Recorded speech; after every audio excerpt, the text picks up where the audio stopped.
Hey everyone, this is SM Pratt, and it's time for the June Patreon exclusive video. This one's going to be a little bit more informal, not going to put on any of the fancy clothes and put up the inventory behind me. I've been very busy for a lot of good reasons. There's a lot of activity right now in the market, not just for myself, for a lot of sellers. I have a lot of information to throw at you. But let's get started with modern product as usual, and I've actually been doing some auctions, which I'm sure some people have noticed. I'm going to try to do these pretty regularly to get a better impression of the market. And what I've noticed with modern is the CP6 boxes in particular have already increased. I would say almost about double what they initially were per distributor pricing. And that's a good sign. I think a lot of people were worried that, evolutions and everything from that point on was a dumpster fire. But it looks like the CP6 boxes have some movement because the Japanese release was different. Of course, it's not going to be a small release like a Pokemon Center or something like that. But the Japanese side is not set up like the English side where you can just constantly buy. They have their availability, and then once that's out of stock, they decide, okay, we're going to do a resale is what they call it from the distributor end. And they did do that for CP6. But currently, as I'm making this video, I can't go and get these from my distributor anymore. So that is the biggest differential. And moreover, you didn't have as much volume coming out of the Japanese end. Even though this was popular, you didn't have as much volume coming out. So I think that's why you already see movement in it, even though it is modern product, which I was excited to see. I'm like, thank God something has some collectability to it or some challenge to it in the modern era. So, when you slap base at Charizard in there, it's always a good move. So CP6 has grown a little bit. The Champion Road boxes are fun. They remind me of Shining Legends. And I use the word fun to really get away from, is it investable and all that, because it's just fun to open. Do I think it's going to be just like Shining Legends? No, but I do think it's similar. I do think that Champion Road is very similar in that you have that mixture of nostalgia. Even for me, I grew up in the original first and second gen.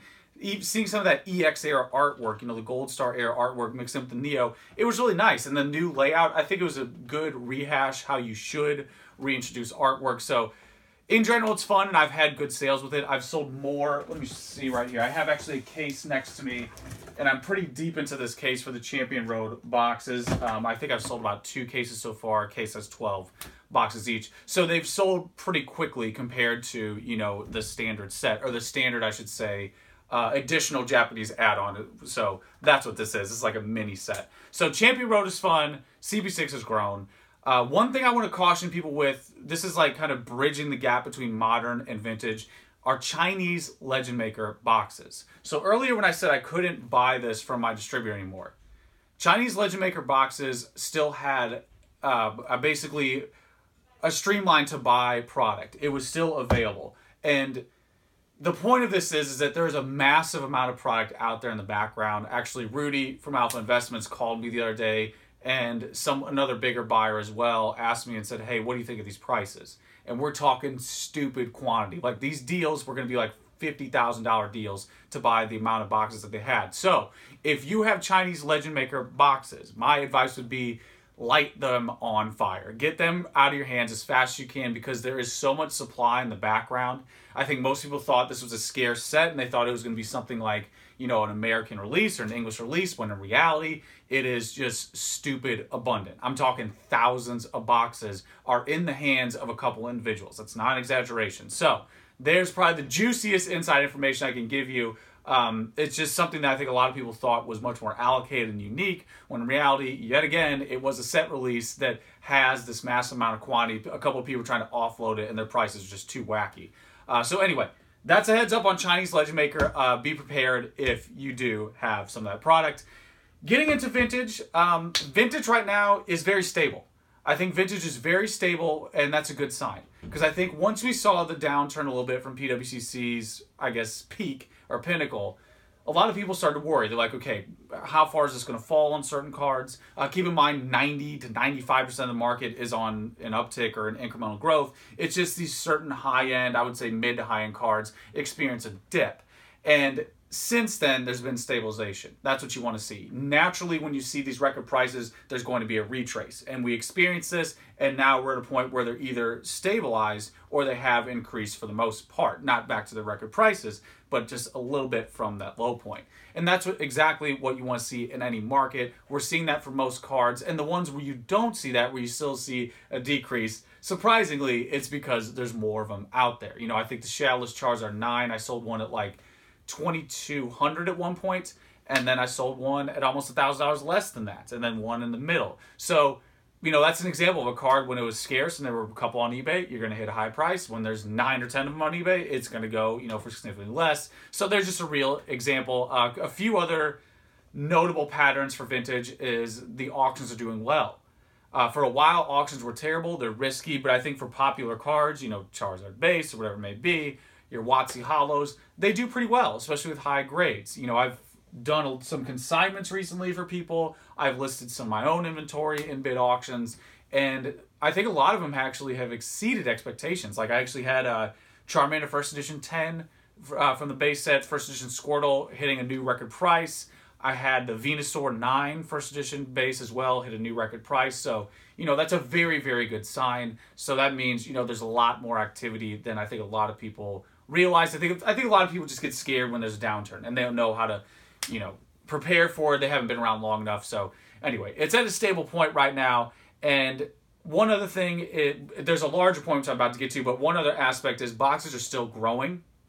Boxes for vintage are still growing, which is just, it's just seemingly never ending. I mean, Jungle is still going up. Fossil's still going up. I pick on those because those have, I think, more supply than, let's say, Neo Destiny or Skyridge or something like that. So obviously those, Neo Destiny, the Ladder, and Skyridge are increasing, but pretty much everything is increasing across the board. So it's very interesting because I think so many people are destroying the supply.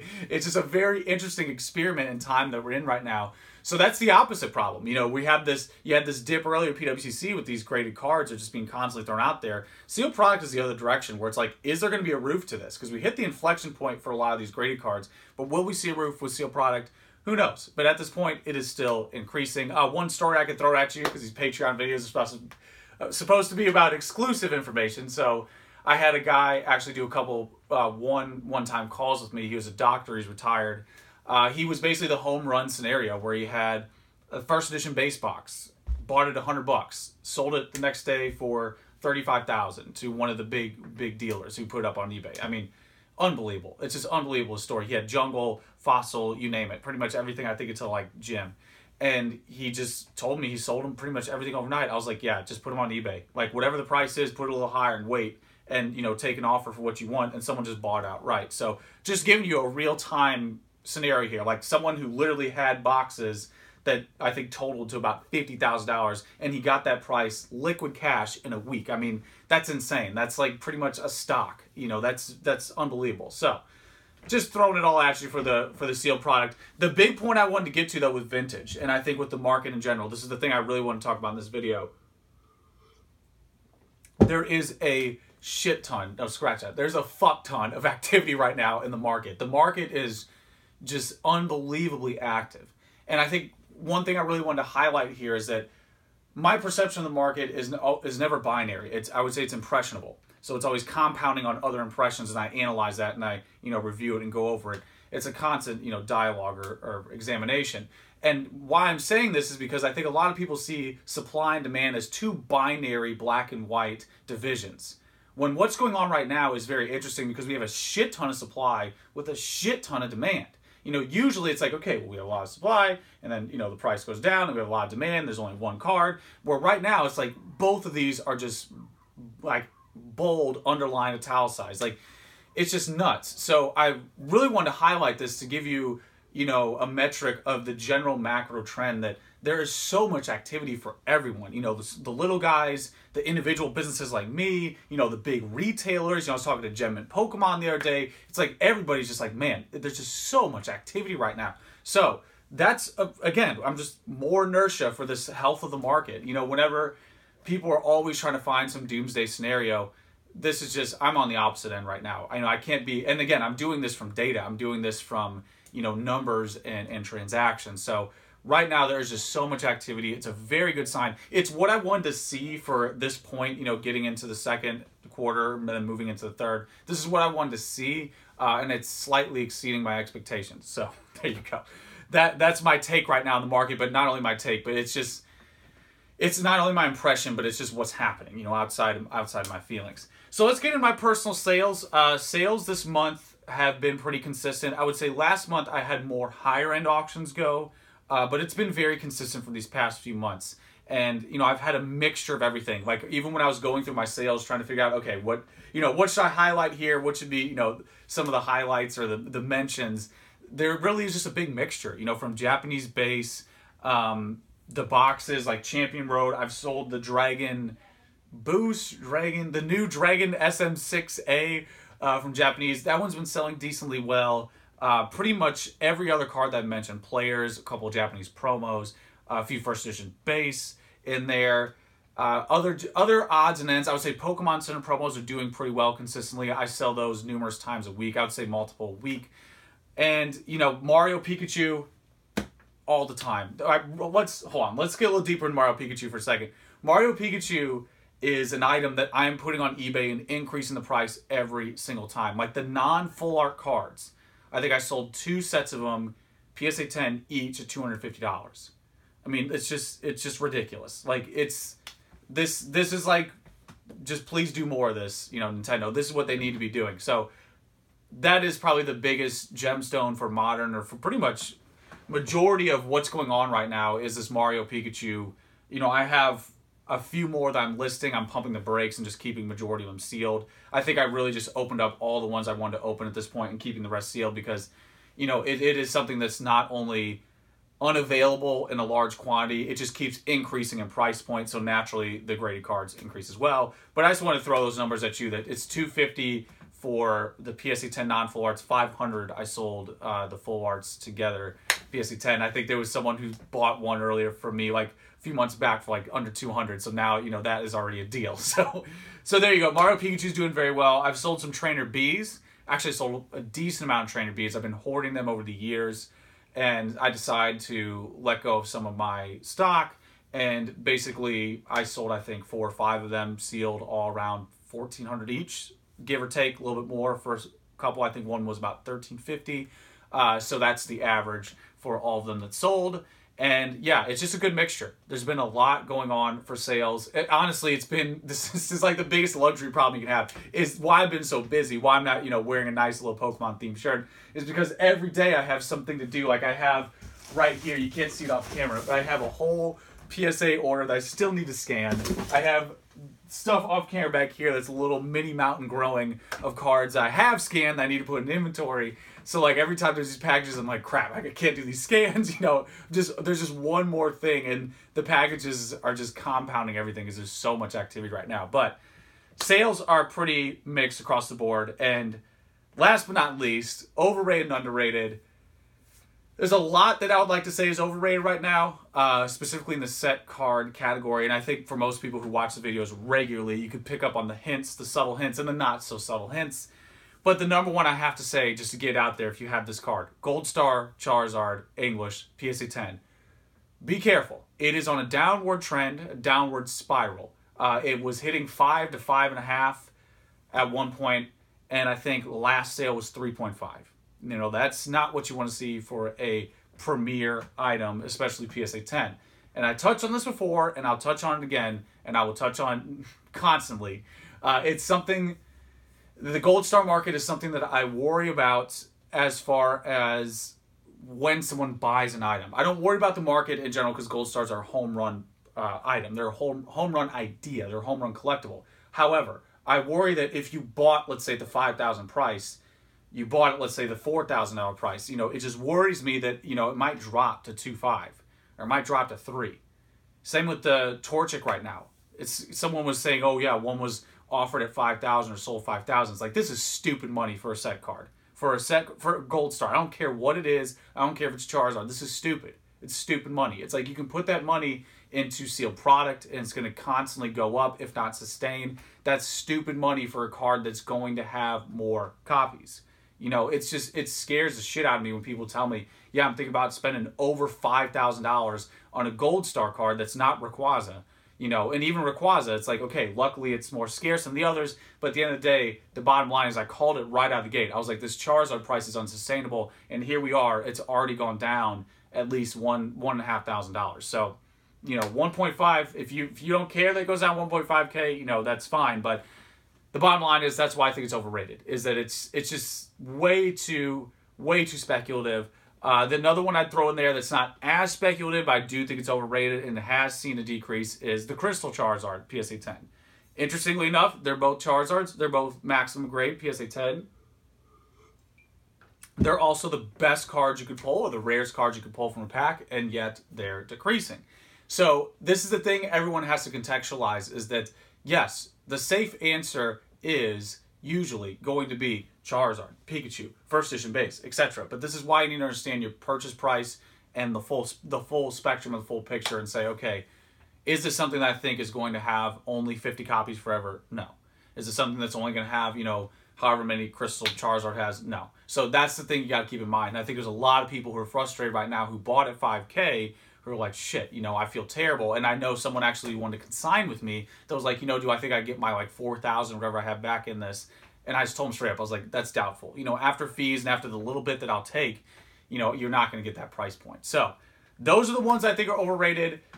Underrated, I'm focusing on one this month that I think is probably obvious for some people, and for some people they're like, okay, I never thought that first edition base could possibly ever be underrated. In my opinion, I think the first edition base non-holos, anything from 8 to 10, is stupid underrated. Stupid. Especially 9s. I had some 9s going auction. I keep pointing back here because there's a few of these 9s just sitting back here. But I had a Growlithe, I think, and a Dratini, which both of these are difficult grades in 10s. And some of these were ending $20, under $20. I don't think those two ended 20. There was one that ended under 20. I can't remember which one it was, but nonetheless, it's this is stupid. You're paying under $20, for a mint, already graded first edition base card. It's I feel like I'm taking crazy pills. Whenever I see this, I'm like, it's fucking mint. It makes no sense that this card is not earning $25 minimum, just for the cost and time value. It makes no sense to me. It's where can you find guaranteed mint first edition base product? Even energy cards. Go ahead and let me know, because I will buy all of it, because it doesn't exist. So you can see the emotions here. It's real, because I'm someone who constantly buys first edition base. I know the price tier very well, meticulously. I'm always buying first edition base, never ending. And it's interesting to me to see these prices dip. And I'm like, it's favorable for me because I know the market. I know which ones to buy that have a drier amount of supply or a shorter amount of supply. I know which ones have a deeper amount of supply. For example, a Jinx is going to be less. It's not going to have as much as, say, an Abra. Okay? And keep in mind that Abra is going to have less than something like a Ponyta. So you get the picture. And then Ponyta is going to have less than something like a Grass Energy. And that's pretty much it. That's pretty much the most common. But the bottom line is that I know each specific Pokemon to its depth of scarcity, etc. It just blows my mind. I'm just like, that's fine. If you want to sell them at $20 or $120, that's fine. And the ones I mentioned were consignments. That's why they were listed. So I just buy these up all day, and I'm just telling you, I'm creating competition right now. I'm just letting you know that in my opinion, I think they're stupid underrated. And not only do I think they're underrated, I'm putting my money where my mouth is. And I usually buy pretty much majority of the 10s at a certain price point. But I've been focusing even on some of the 9s, because some of these are ending a little bit above, $15 or $20. It's just oh my God. Oh my God. It makes no sense to me. It makes no fucking sense. So there you go. That's my take on the underrated right now. I know there's more to talk about, but that's the one I really want to harp on, because I was watching a couple other auctions while I was doing these consignments and, get some data and some references. I'm like, this is all these are selling for? This is a freaking... I just can't emphasize enough. First edition base packs are just gone. You're going to pay what? Well over $1,000 now for a pack. It's just insane. And it's going to be weighed. So it's do the math.